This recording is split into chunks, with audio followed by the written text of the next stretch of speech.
Hey guys, we're going to review yesterday's lesson from our textbook with a little text called Election and Fort Sumter. So this covers the exact same things we went over yesterday, just a review to help you understand it a little better. You see the map here, kind of like the one we had in our book yesterday, showing what states voted for who in that first election of 1860. Not first election, but in the election of 1860, how these three states voted for Bell and only one, Missouri, voted for Douglas. All these kind of pinkish, orangish states voted for Lincoln, and all these voted for Breckinridge. You see the divide in our country, even just within the election before the Civil War started. So let's dig in here and read this text.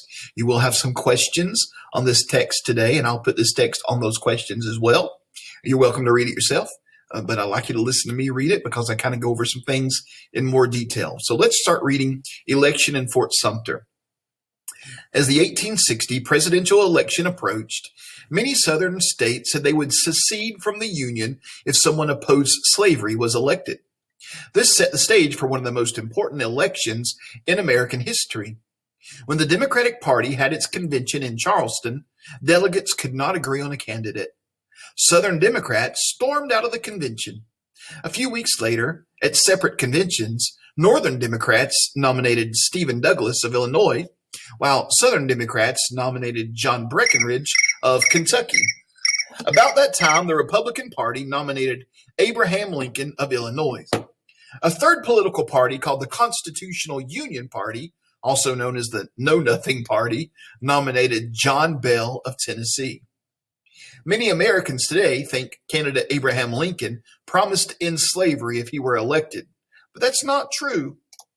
In the fall of 1860, Lincoln made it clear that he was opposed to the extension of slavery into the American territories to the west. However, Lincoln said he would not act to get rid of slavery where it already existed. In other words, he didn't want it to spread. He didn't want any new states to become slave states, but he wasn't going to try to get rid of slavery. That was Abraham Lincoln's campaign, what he said in his campaign. The election of 1860 was not a normal election. Because of state laws related to presidential elections, not every candidate was on the ballot in every state. Lincoln was not even on the ballot in most southern states. John Breckinridge and John Bell weren't on the ballot in New York or Pennsylvania. So in some ways, the U.S. had already begun to split, at least in terms of electing a president. More than 4 out of 5 registered voters turned out to vote in 1860, the highest voter turnout in American history at that time. Lincoln received 40% of the votes, the highest among the 4 candidates. He also won 180 of the 300 electoral votes, which meant that he won the election.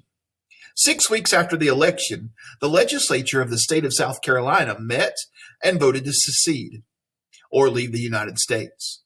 In the first few weeks of 1861, we'll finish that sentence in a minute. Look at this picture of Fort Sumter, occupied by Confederate soldiers. This is the fort that was fired on.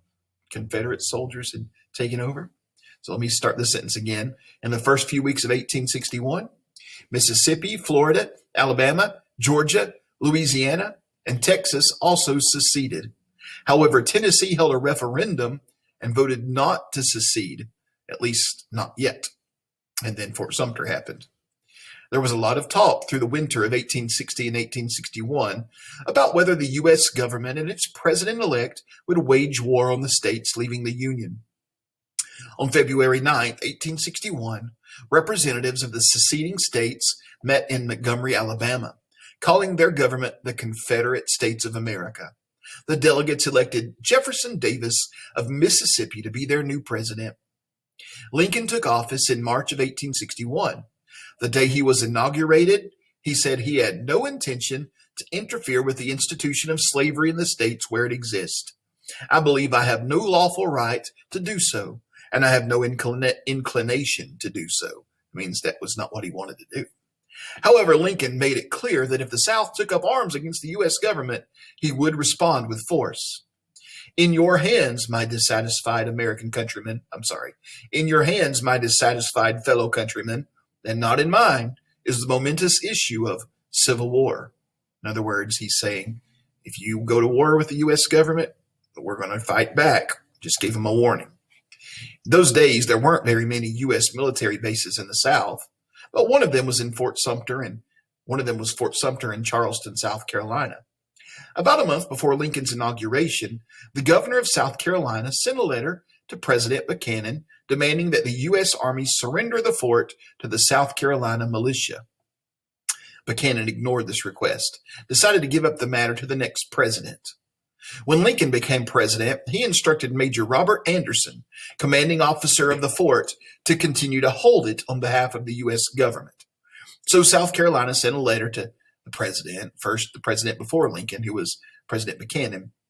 And President Buchanan said, I don't want to deal with it. I'll let the next president decide. And the letter said, you have to give up Fort Sumter and let the South Carolina Army have it.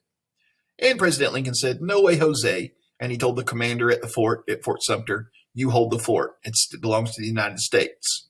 But then at about 3 a.m. on April 12, 1861, Confederate troops under the command of General P.G.T. Beauregard began firing cannons at the fort. They fired for 34 consecutive hours. The next day, Major Anderson surrendered the fort, and the Confederate forces took it over. When Lincoln took office, the entire U.S. Army had only about 15,000 soldiers. Most of them were scattered at various forts in the West. After Fort Sumter, Lincoln asked the states for 75,000 volunteers to join this army.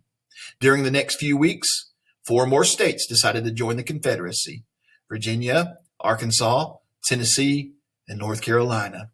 The Civil War had begun. Like I said, next week, that's what we'll be talking about. Starting next week, the Civil War. Weeks of learning about the Civil War. It's sad, but it's pretty interesting. All right, answer your questions for this text today, and we'll see you tomorrow.